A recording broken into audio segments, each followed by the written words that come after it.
நம் ஆண்டவர் இயேசு கிறிஸ்துவின் நாமத்தினால் மகிழ்ச்சியும் சமாதானமும் நம் அனைவரோடும் இருப்பதாக. யோவான் 8:31-36 முடிய.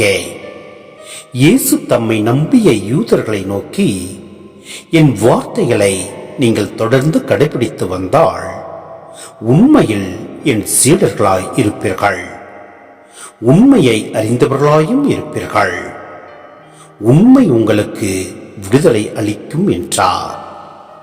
யூதர்கள் அவரை பார்த்து, உங்களுக்கு விடுதலை கிடைக்கும் என நீர் எப்படி சொல்லலாம்? நாங்கள் யாருக்கும் ஒருபோதும் அடிமைகளாய் இருந்ததில்லை, நாங்கள் ஆபிரகாமின் வழிமரபினர் ஆயிற்றே என்றார்கள். அதற்கு இயேசு, பாவம் செய்யும் எவரும் பாவத்திற்கு அடிமை என உறுதியாக உங்களுக்கு சொல்கிறேன். வீட்டில் அடிமைக்கு நிலையான இடம் இல்லை, மகனுக்கு அங்கு என்றென்றும் இடம் உண்டு.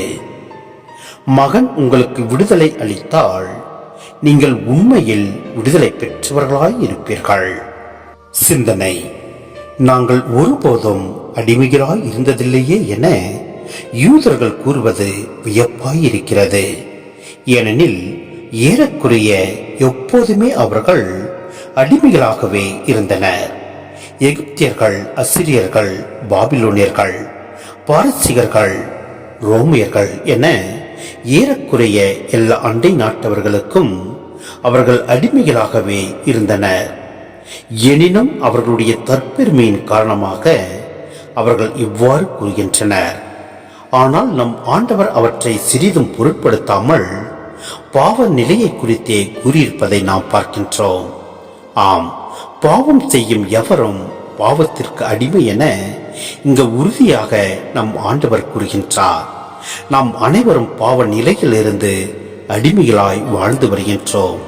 எனவே நாம் விடுதலை பெற வேண்டுமே ஆனால் நம் ஆண்டவரின் வார்த்தைகளை நம் உள்ளத்தில் ஏற்று அதன்படி நாம் வாழ்வோம்.